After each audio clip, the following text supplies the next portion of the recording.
Hola a todos y bienvenidos a Historia en Minutos. En el vídeo de hoy vamos a ver los caballeros medievales. ¡Vamos a ello!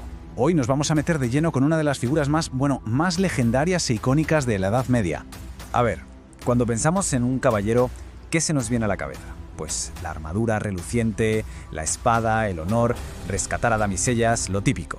Son auténticos iconos, desde luego. Pero oye, detrás de toda esa imagen de leyenda hay una realidad mucho más compleja y fascinante. Así que la gran pregunta es esta: ¿quiénes eran de verdad estos guerreros?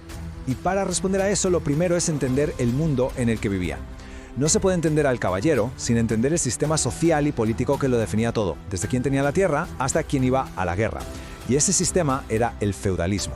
Entonces, ¿qué era esto del feudalismo? Pues imagínense una especie de pirámide.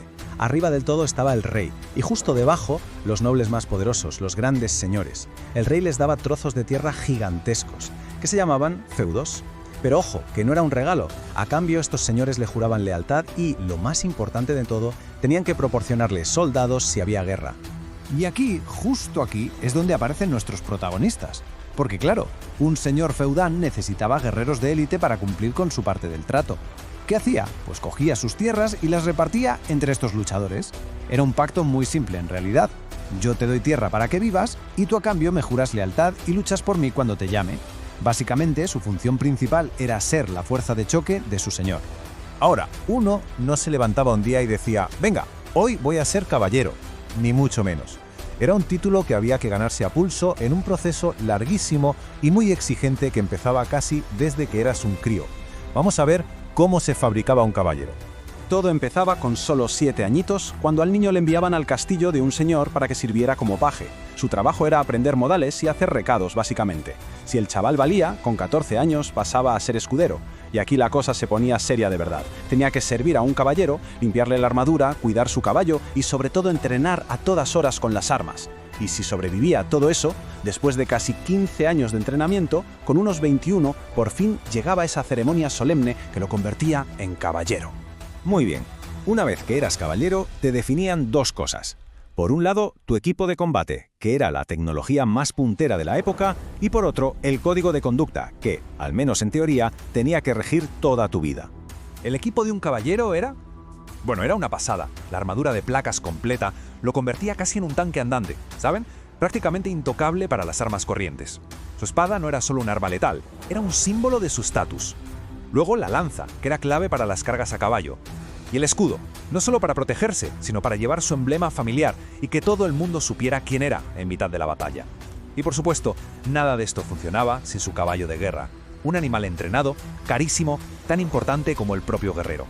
Pero más allá del acero, lo que se suponía que definía a un caballero era su código. La caballería no era solo saber luchar, era todo un conjunto de ideales. Se esperaba que un caballero fuera el ejemplo perfecto de honor, de valentía, que fuera leal a muerte a su señor y que protegiera a los débiles. Vamos, la combinación perfecta de guerrero y guardián. Pero claro, una cosa es el ideal y otra muy distinta es la realidad. Y lo interesante es que este código era más una aspiración que una ley que se cumpliera siempre. Muchos caballeros eran violentos, eran codiciosos y no siempre seguían estas nobles reglas. La historia está llena de caballeros que no eran precisamente modelos de virtud, para que nos vamos a engañar. Entonces, ¿cómo era el día a día de un caballero? Pues su ocupación principal era la guerra, por supuesto, ya fuera defendiendo los territorios de su señor o intentando conquistar nuevos. Pero no todo era batalla. También tenían deberes de protección constantes, vigilando castillos, aldeas o rutas comerciales. Y en tiempos de paz, para mantenerse en forma, estaban los torneos y las justas, que eran a la vez un entrenamiento y un espectáculo para ganar fama y prestigio. Durante siglos, el caballero a caballo fue el rey absoluto del campo de batalla. Parecía imparable. Pero como todo en la historia, su era tenía que llegar a su fin. Con el tiempo, una serie de cambios tecnológicos y sociales empezaron a hacer que esta figura, pues se quedara obsoleta. El declive vino por varios frentes. El primero, y el más devastador, fue la tecnología, la llegada de las armas de fuego. De repente, esa armadura que había costado una fortuna podía ser perforada por el disparo de un mosquete. Además, la forma de hacer la guerra estaba cambiando. Los reyes preferían ejércitos de infantería más grandes, mejor organizados, y que eran mucho más baratos que la élite de caballeros. Sencillamente, mantener a un solo caballero dejó de salir a cuenta. Y así, poco a poco, el caballero perdió su función militar. Dejó de ser el guerrero decisivo para convertirse en algo distinto, un título nobiliario, un símbolo de un pasado glorioso, pero ya sin poder real en el campo de batalla. Y esto nos lleva a la reflexión final. ¿Cómo debemos recordar a los caballeros? ¿Como los nobles héroes de las leyendas, símbolos de honor y valentía? ¿O como los ejecutores de un sistema feudal violento y profundamente desigual? La respuesta, como casi siempre en la historia, probablemente se encuentra en un punto intermedio.